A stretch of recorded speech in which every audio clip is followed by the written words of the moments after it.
ጽድት ያለ መረጃ ከራሱ ከፋብሪዚዮ ሮማኖ አንደበት ነው ይዤልከች አልኩት። ሀቢቢ ዋናው አካውንታችን ስለተዘጋ ይሄኛውን ፎሎ፣ ኮፒ፣ ሊንክ፣ ሪፖስት ማድረግ እንዳትረሳ።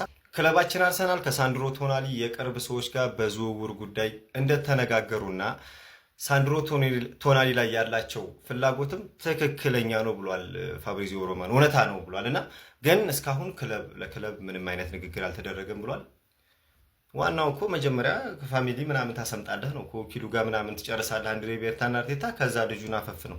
ግን ወገን ሲቲ የኢሊዮት አንደርሰን ዝውውር የማይሳካለት ከሆነ ወደ ቶናሊ ዝውውር ፉክክር ይገባል ብሏል። የምናየው ይሆናል። መጨረሻውን ነው ማን እንደሚወስደው እናያለን ነው። እኛ ከፈለግነው ወደ ኋላ ወደፊት አንል ብቻ መጨረሻውን የምናይ ይሆናል።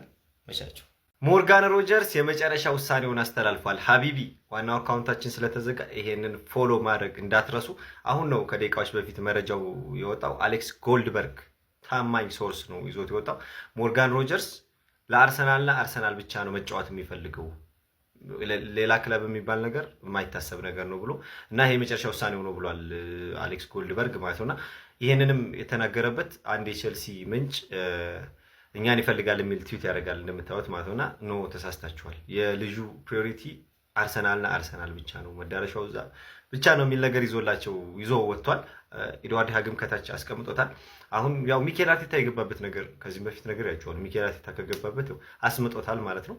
ምናልባት በጥቂት ቀናት ውስጥ የሆነ ነገር እንሰማለን። ምንም በዛም ታጠፈ በዚህ ታጠፈ ልጁ የኛ ንብረት ነው። ዛአርከይ ኮፒ ሊንክ ማድረጉን እንዳትረሱ። ታማኝነት ያላቸውና አጠር ያሉ የዝውውር ዜናዎች ሞርጋን ሮጀርስ፣ ክሩፒ፣ ራፋኤል ላዮ። በቅድሚያ ከማንቸስተር ዩናይትድ የዝውውር ዜናዎች እንጀምራለን። ማንቸስተር ዩናይትዶች የአትላንታውን ድንቅ አማካኝ ኤደርሰንን ማስፈረማቸውን አረጋግጧል። ይህ ተጫዋች እንግዲህ ማንቸስተር ዩናይትድን የተቀላቀለው በቅድሚያ 40.5 ሚሊዮን ዩሮ ማንቸስተር ዩናይትዶች የሚከፍሉ ሲሆን 4.5 ሚሊዮን ዩሮ ደግሞ አዶንስ ወይም የተጫዋቹ አቋም እየታየ የሚጨመር ይሆናል። ኤደርሰን የማንቸስተር ዩናይትድ ተጫዋች መሆኑ ተረጋግጧል። ማንቸስተር ዩናይትዶች የኤደርሰን ዝውውር ካጠናቀቁ በኋላ ገና ጅማሬያቸው ነው እንጂ በርከት ያሉ ተጫዋቾችን በመሃል ሜዳ ስፍራቸው ላይ ለማስፈረም እንቅስቃሴ እንደሚያደርጉ ይጠበቃል። ለዛም ይረዳቸው ዘንድ እንግዲህ ሃመርስ በመድሾቹ የሳም ዩናይትዶች ቤት እጅግ በጣም አስገራሚ ጊዜ እያሳለፈ የሚገኘው ማቲያስ ፈርናንዴዝን ለማስፈረም እንቅስቃሴ ጀምሯል። አንድሬ ኦናና በቱርክ በትራዘንስፖር የነበረውን ቆይታ አጠናቆ ወደ ማንቸስተር ዩናይትድ መመለሱ ይፋ ሆኗል። በቅርቡ ከሊቨርፑል ጋር መለያየቱ ይፋ የሆነው ኮናቴ መዳረሻው ሪያል ማድሪድ መሆኑ ተረጋግጧል። ከዚሁ ከሪያል ማድሪድ ጋር በተያያዘ የኢንተር ሚላኑ የቀይ መስመር ተከላካይ ደምፍሪንስ ሪያል ማድሪድን መቀላቀሉም ተረጋግጧል። አሰልጣኝ አሪዮላ በይፋ የሊቨርፑል አሰልጣኝ መሆናቸውም ተረጋግጧል። ከአርሰናል ጋር በተያያዘ እንግዲህ ቀደም ብዬ እንደነገርኳችሁ ሞርጋን ሮጀርስ፣ ክሩፒ እና ራፋኤል ላዮ በአርሰናል ራዳር ውስጥ ያሉ ተጫዋች ናቸው። ራፋኤል ላዮ በአመቱ መጨረሻ ከኤሲ ሚላን ጋር እንደሚለይ እርግጥ መሆኑ ይታወቃል።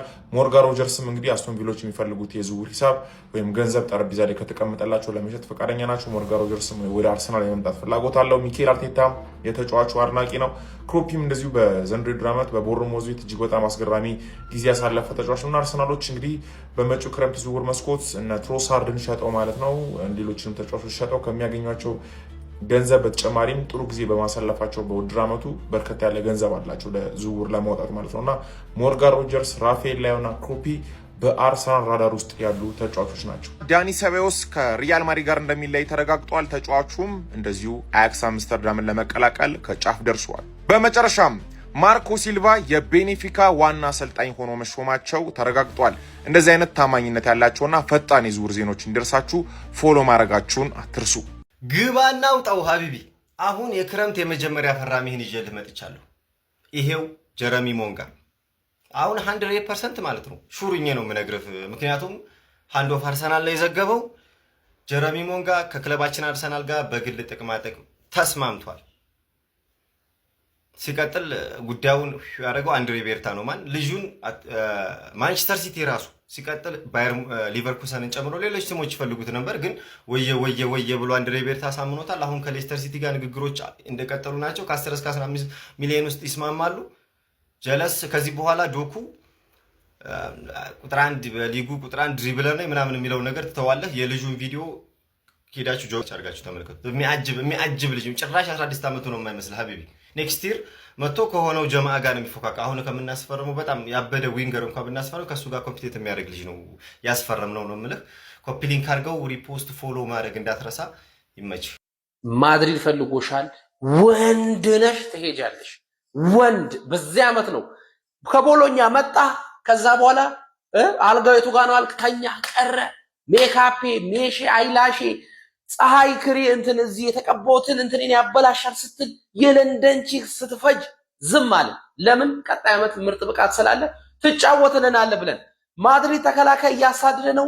ከዛ መሃል ደግሞ በዋነኝነት ከሚፈልጓቸው ዝርዝር ውስጥ ይኸው ካላፊዮሪን በእቅዳቸው ውስጥ አስገብቷልና እንደ ፓርቲ 150 ብር ሊሆነ ሲሰተን ደፈረኝ ብላ እንድታሳስር ነው የምናደርገው። በቃ ዓመት ሙሉ ስንቀልብ ስንንከባከብ አደልበን ቢያንስ በዚያ ዓመት ልክ ቲምበር መጣ ተጎዳ። ከዛ በኋላ ዓመት ሙሉ ተኛ። ከዛ ቀጣይ እየካሰን ነው። አንተም እንደዛ ታደርጋለህ ብለን እንጂ አርሰናል ሆስፒታል አይደለም ስትድን የትም አባህ አትሄድም። ነግሬያለሁ። 4 ምስክር አዘጋጅተናል፣ የሴት ማለት ነው። ንቅንቅ አትያዝ። ሊቪያንስ ታማኙ ጋዜጠኛ ዴቪድ ኦርንስታይን እንግዲህ ስለ ያን ዲማንዴ ይዞት የወጣው አዲስ መረጃ አለ ማለት ነው። ሊቨርፑል የያን ዲማንዴን ዝውውር ለማፋጠን ከአርቢ ላይፕዚግ ጋር ግንኙነት መጀመራቸው ተገልጿል። በአሁኑ ሰዓትም የመርሲሳይዱ ክለብ ሊቨርፑል ተጫዋቹን ለማዘዋወር በሚደረገው ድርድር ከማንኛውም ክለብ በተሻለ ጠንካራ አቋም ላይ እንደሚገኝ ነው እንግዲህ በአሁኑ ሰዓት ጋዜጠኛ ዴቪድ ኦርንስታይን እየዘገበ የሚገኘው። ላይፕዚጎች የ19 ዓመቱን ተጫዋች ለሽያጭ እንዳላቀረቡ በተደጋጋሚ የገለጹ ሲሆን ይህንን አቋማቸውን ላለመቀየር ተጫዋቹ ማለት ነው 130 ሚሊዮን ዩሮ ወይም ደግሞ 112.4 ሚሊዮን ፓውንድ ለሽያጭ ይህንን ተጫዋች የሚፈልግ ክለብ ካለ እስከዛ ከፍሎ ወይም ከዛ በላይ ከፍሎ ነው መውሰድ ያለበት እያሉን ነው። ምን ይሻለናል ታዲያ? ጨመርመር አድርገን ካልሆነ አንደኛችንን ማይክል ኦሊሴን መስፈረም ብንጋተት አይሻለንም እንዴ?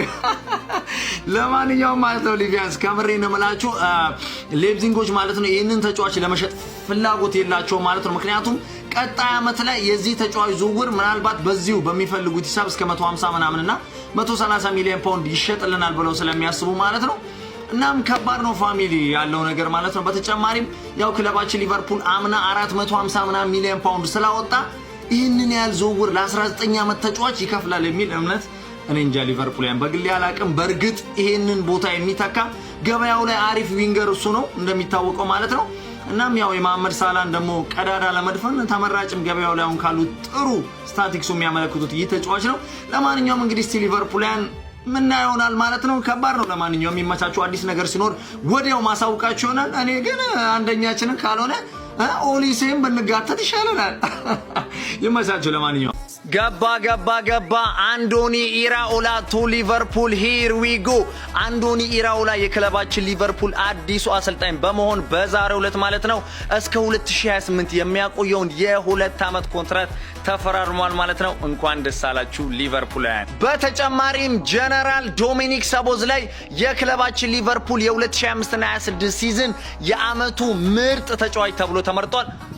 ይገባዋል። እግዚአብሔር ነው የምላችሁ። ድሮም እሱን ነበር የጠበቅነው ሆኗል። ድሮስ ማን ሊሆን ዘንድሮ ሰቦ ተሸከምከን እኮ ተሸከምከን ባይዜ ማለት ነው። በነገራችን ላይ ለዓለም ዋንጫ መሰናበታቸው ዶሚኒክ ሰቦዝ ላይ ብዙ ኢነርጂውን ስላወጣ ዘንድሮ ማለት ነው ለቀጣይ ማለት ነው ፕሪሲዝን ላይ አሪፍ ሆኖ እንመለከተዋለን ማለት ነው። ምክንያቱም ተጫዋቹ ያልተጫወተበትን ቦታ ጠይቁኝ፣ ራይት ባክ፣ መሃል ሜዳውን አጥቂ መስሎ ብቻ ችሎናል። ለማንኛውም ይገባዋል የኛ ጀግና ዶሚኒክ ሰቦዝ ላይ። በዚህ ሰዓት ቶናሊን ዩናይትድ እንዲያስፈርም አልፈልግም። ለምን ይሄን አልኩኝ? ኮፒ ሊንክ፣ ሪፖስት፣ ሼር እያደረጋችሁ እስከ መጨረሻ ተከታተሉ። የእናንተን ሀሳብ ደግሞ ኮሜንት ላይ አነበዋለሁ፣ መልሳለሁ፣ ፈልጋለሁ። ኮፒ ሊንኩ ግን ከ10 ሺህ ብለጥ ቢያንስ 10 20 ጊዜ ኮፒ ሊንክ አድርጉልኝ ማለት ነው። ለምን ይሄን አልኩ መሰላችሁ? እኔ ቶናሊ በጣም የምወደው ተጫዋች ነው፣ ግን ኤደርሰንን ኦልሬዲ ያስፈርመናል። አሁን ከኤደርሰን ጋር ለማፎካከር ከሆነ ቶናሊን የምናመጣው በጣም አሪፍ። ቶናሊ ማለት የኤደርሰን አፕግሬድ ቨርዥን ነው። ኤደርሰን የሚያደርገውን በላቀ መልኩ ቶናሊ ማድረግ ይችላል ማለት ነው። ነገር ግን አሁንም ፕራዮሪቲያችን 8 ቁጥር ነው ወይ ነው? 8 ቁጥር ከሆነ ለኔ ማለት ነው ቶናሊ በጣም ምርጥ ነው፣ ግን ማቲያስ ፈርናንዴዝ ይበልጥብኛል።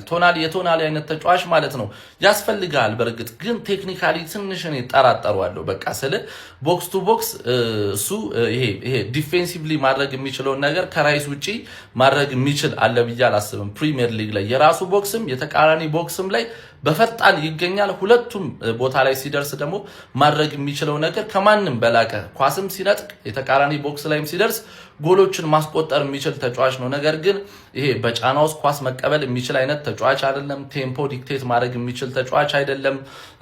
ስሩ ቦሎችን ማድረግ የሚችል አይደለም። አይ ቦሎችን ማድረግ የሚችል ተጫዋች አይደለም።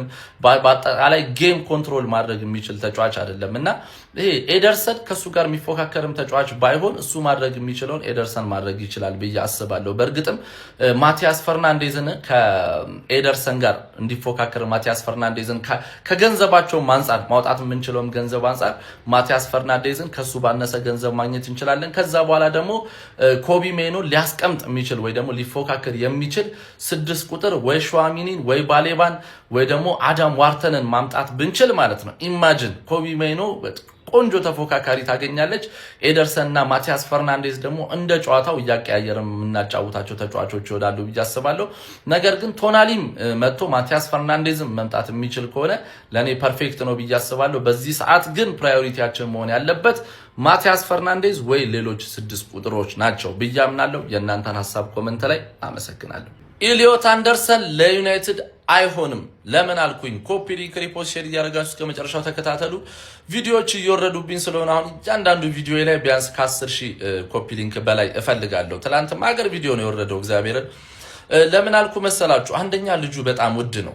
ሲቲዎች ትላንትና የመጀመሪያ ኦፈር አቅርበው ከ105 ሚሊዮን በታች በፍጹም ከዲክላን ራይስ አርሰናል ለዲክላን ራይስ ከከፈለው ገንዘብ በላይ መክፈል አለባችሁ ብሏል። which is ከ105 ከ110 ሚሊዮን እስከ 120 ሚሊዮን ሊጠይቁ ይችላሉ። ይሄ በጣም ውድ ነው።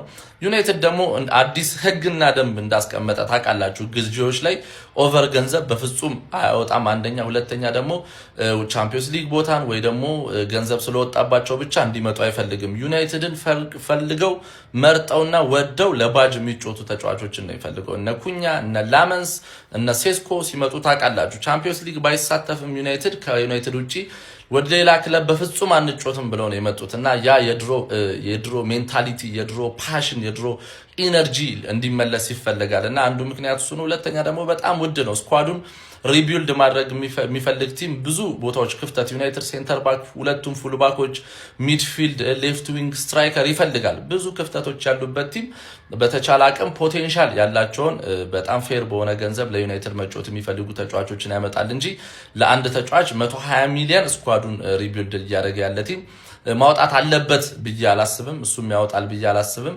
ሲቲዎች በተቃራኒው እንደዚህ አይነት ተጫዋች የምታመጡት በነገራችን ላይ ስኳዳችሁ ተሟልቶ የሆነ ሚሲንግ ፒስ ሲኖር ነው። በቃ ይሄን ተጫዋች ባመጣ ዋንጫ ይሰጠኛል ብለህ ካሰብክ 200 ሚሊዮንን ብታወጣበት አይቆጭም። ሲቲዎች ደግሞ በርናንዶ ሲልቫን አጥተውታል። ኬቨን ዴብሮይናን መተካት አልቻሉም። ሮድሪንም የማጣት ከፍተኛ ስጋት አለባቸው። ስለዚህ እነሱ ይሟሟቱበታል። ከነሱ ጋር ደግሞ እንደዚህ ሌላ አማራጭ ከሌለው ቲም ጋር ደግሞ እንደዚህ መፎካከር ትንሽ ከባድ ነው፣ ዋጋውን ያስወድደዋል ብዬ አስባለሁ። ስለዚህ ማንቼዎች ኢሊዮት አንደርሰንን ብንረሳው አሪፍ ነው ላለው ኮፒ ሊንክ ሪፖስት ሼር እያደረጋችሁ የእናንተን ሀሳብ ደግሞ ኮመንት ላይ አመሰግናለሁ። ሳንድሮ ቶናሊ ወደ አርሰናል። ፋብሪዚዮ ሮማኖ በዩቲዩብ ገጹ ላይ አንድ አዲስ መረጃ አጋርቶናል። መረጃውን ባጭሩ እንመልከት። እንደተለመደው ኮፒ ሊንክ፣ ላይክ እና ፎሎ እያደረጋችሁ እስከ መጨረሻው እንድትከታተሉ ጋብዛችኋል። ፋብሪዚዮ ሮማኖ መረጃ እንደሚያሳየው ከሆነ ክለባችን ሳንድሮ ቶናሊ ማስፈረም ይፈልጋል። አርሰናልም ተጫዋቹን ማስፈረም የሚችልበት መንገድ እንዳለ ለማወቅ ከኤጀንቱ ጋር አንዳንድ ንግግሮች እንዳደረጉ ነው የፋብሪዚዮ ሮማኖ መረጃ የሚያሳየው። እስካሁን ድረስ ከኒውካስትል ጋር ምንም አይነት ንግግሮች አልተደረጉም። ነገር ግን ክለባችን ቶናሊ ላይ ያለው ፍላጎት ትክክለኛ እንደሆነ የፋብሪዚዮ ሮማኖ መረጃ አሳይቷል። ፋብሪዚዮ ሮማኖ ሳንድሮ ቶናሊን በተመለከተ በዩቲዩብ ገጹ ላይ ያጋራን መረጃ ይሄንን ይመስላል። አዳዲስ የሚወጡ መረጃዎች ካሉ ይዤላችሁ መጣ ይሆናል። የሆነ ነገርም አለ፣ እኛ ማናውቀው የሆነ ነገርም አለ። የዓለማችን ውዱ በረኛ መሀል ሶስተኛ ላይ የተቀመጠው ማን ይመስላችኋል? ጋይ ሴኒ ላመንስ ጋይ ሽንበሉ እንጂ አሁን ዳናሩማን ለምን አያስፈርሙም? ዩናይትድ ባለፈው ዓመት ስናለቃቅስ ነበር። ዳናሩማ አንደኛ ነው፣ ችግር የለው። ከዛ ጋርሲያ ያለ የባርሳው በረኛ፣ ሶስተኛ ላመንስ ናት። ውዱ በረኛ የሆነ ጌታ የተመሰገኑ። ከዚህ በላይ ምን ይባላል? አሁን በዚህም ሊቀና ይችላል። ገብተዋል። ቶፕ ቴን ውስጥ ራሱ የለም። ሊስቱን መመልከት ትችላላችሁና ያበደ ዝውውር ነው። ኤደርሰንም እንደዚህ እንደሚሆን ተስፋ አድርጋለሁ። ያልተገመተ ተጫዋች ቶፕ ይሆንልናል። ይመቸን። ፎሎ ማድረግ፣ ሪፖስት፣ ኮፒ ሊንክ እንዳይረሳ። 3 ወሳኝ መረጃ በ60 ሰከንድ ግን ደግሞ ማለት ነው ኖርማል ነው። አካውንት እየተዘጋ ነው። በደንብ ኮፒ ሊንክ አድርጉት። ባርኮላ እንግዲህ ፋብሪዚዮ እንደዘገበው ከፒኤስጂ ቤት መልቀቁ አይቀሬ ነው። በዚህ ዓመት ይለቃል። በዛም የአርሰናል የተጫዋቹ ፈላጊ ሊቨርፑልና አርሰናል እንደሆኑ ተናግሯል። ማንቸስተር ዩናይትድም ይፈልጓል። ነገር ግን አጥብቀው እየሄዱበትና በቁም ነገር እየፈለጉ ያሉት ደግሞ ሊቨርፑልና አርሰናል የአርነ ስሎትን መልቀቅ ተከትሎ እንግዲህ ጎዲ ጋክፖ እንግዲህ ከሊቨርፑል መልቀቅ እንደሚፈልግ ተናገረ። ብራዘር ከአቅም በታች እየተጫወተ አርነ ስሎት እያጫወተው እንደሆነ በዚህ ማወቅ ትችላለህ ብራዘር። ለካ ይሄው ልክ እሱ ለቀቀ ሲባል እሱን በጓሮ በር ከሊቨርፑል መልቀቅ እንደሚፈልግ ተናግሯል። በዚህ ዝውውር መስኮት እንግዲህ ከሊቨርፑል ከሚሸጡ ተጫዋቾች መካከል ዋና ይቺ እንግዲህ የፊልም አክተር የምትመስለው ፕሌየር ኦፍ ዘ ሲዝንን 25 26 የሊቨርፑል የዓመቱ ምርጥ ተጫዋች ተብሎ እንግዲህ ተሸልሟል ብራዘር። ይቺ አመቱ ላይ ሊቨርፑል ተሸነፈ፣ አቸውጣ አሸነፈ፣ ግን የሱ ፐርፎርማንስ ቢያስጨበጭብ ነበረ። በደንብ ኮፒ ሊንክ አድርጉ በ60 ሰከንድ።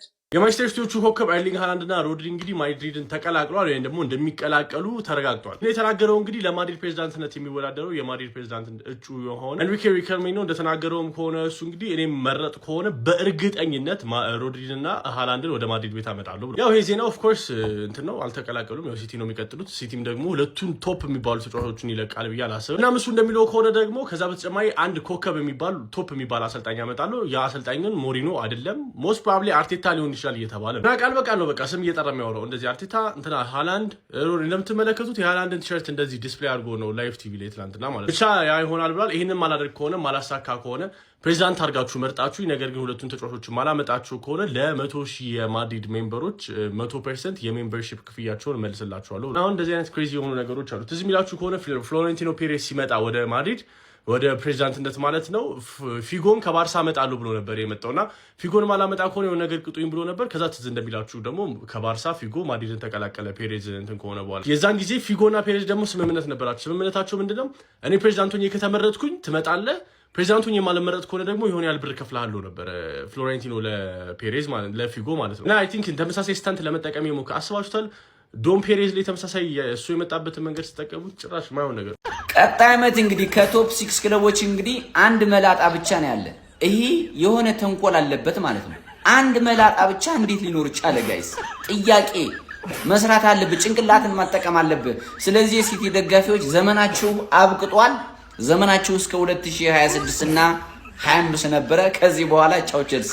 የሲቲ ደጋፊ ጭራሽ ቀጣይ ዓመት ወዳኛው እያለ ቲክቶክ ላይ አታዩም። ምን ሆነ ነው? ፔፕ ነበር አባታቸው፣ ፔፕ ወጣ። በቃ ምንም የሚፈጠር ነገር የለም የምር። ከዚያ ቀጥሎ ዲዘርቢ ምን ያሳየን ጋይስ? ከባድ ነው። ሚኮ ስፐርስ እንግዲህ ቶፕ 4 ይዛ ካጠናቀቀች ለዲዘርቢ በጣም ትልቅ ስኬት ነው። ከዛ የኛው አሰልጣኝ ጸጉረ ልጅ ጀውዴት አባቱ ስፔናዊ ኮከብ የሆነ ኦፍ እንወዳለን እናቴን። ከዛ ማይክል ካሪክ ነው። ማይክል ካሪክ እንግዲህ ዘንድሮ አይታችሁታል።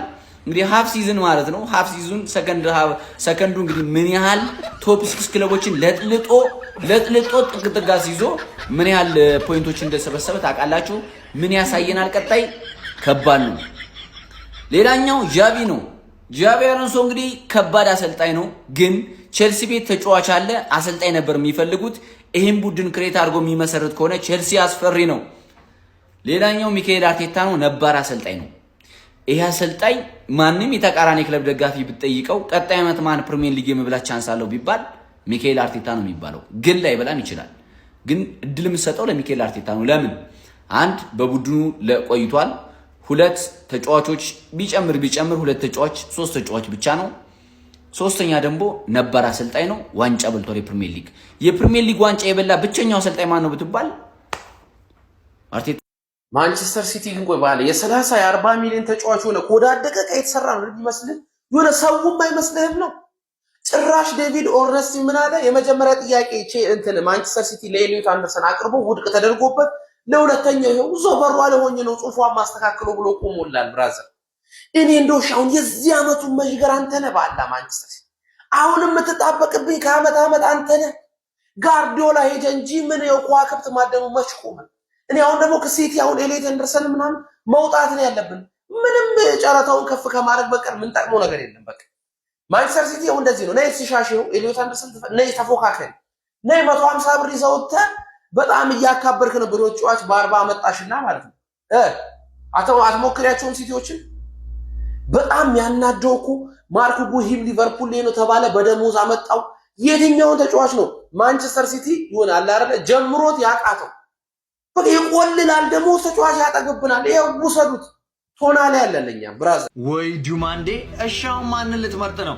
ሊቪያንስ እኔ በዚህ ተጫዋች ላይ ያለኝ እምነት ትንሽ ጥርጣሬ ውስጥ ገብቻለሁ። ከምሬ እንምላችሁ ከዚህ ቀደም ይህ ተጫዋች እሱና አባቱን ጨምሮ የሊቨርፑል አድናቂ የሊቨርፑል ደጋፊ እንደነበሩ ተናግሯል። በአንፊልድ ሄዶ መጫወት እንደሚፈልግ ተናግሯል።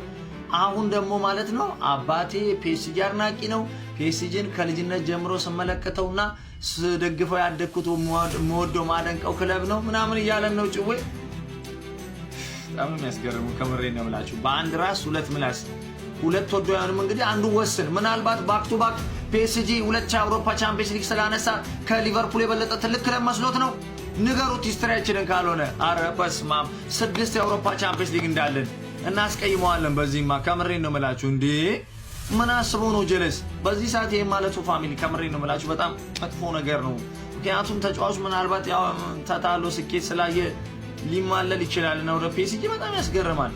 በዚህ ደግሞ ትልቁን ስራ የሚወስደው ክለባችን ሊቨርፑል ከፒኤስጂ ወኪሎች ይልቅ እኛ ፈጥነን ይህንን ተጫዋች ለማዘዋወር በደንብ መስራት አለብን ብዬ ነው ማምኖ ማለት ነው። ያው ተጫዋቹ እንግዲህ ወደ ሁለቱ ክለቦች ለመዘዋወር ፍላጎት እንዳለው ነው የተገለጸው። ከዛ ውጪ ወይ ፍክች ብሏል።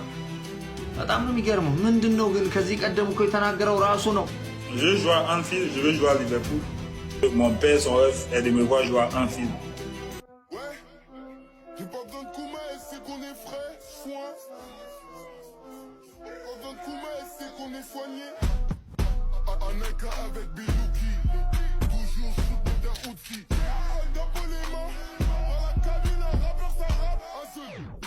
Heure la cabine, Willy Wonka, Mwanamboka, Angola Braza, Cornichos France, Stepen, un quartier, une Uba, Kishta, un Kwanza. Y'a un massif supermarket, le gros type. ወንድም ጥላ እንዴት ነው? ኦናና ተመለሰ የሚል ዜና ሰማሁ። እውነት ነው? እውነት ነው? እኔ ጋርም ተመልሷል። እኔ ጋር ኧረ እኔ እንደውም በብላክና በዋይት እያፈራረኩ ነው። ቀጣይ በቃ ኧረ እባክሽ ሴኔጋል እዛ ለአንዱ ሀገር ሽጭልኝና እኔ ደሞዙን እችላለሁ። ይሁን የሚገዛ ሀገር ካለ ፈልጊ። ኧረ እኔ ሁለት ማድረግ አልችልም። እናንተ ግን እስኪ ከስር ያለውን ይሄ 56 ኤዲተሩን ታውቁታላችሁና ቻሌንጅ ተሰጥቶታል። ከስር ያለውን አካውንት ፎሎ በአንድ ፎሎ 1 ብር ያገኛልና ፎሎ አድርጉለት እስኪ ከስር ማስቀምጠውን አካውንት። ኧረ እስቲ ከባድ ነው።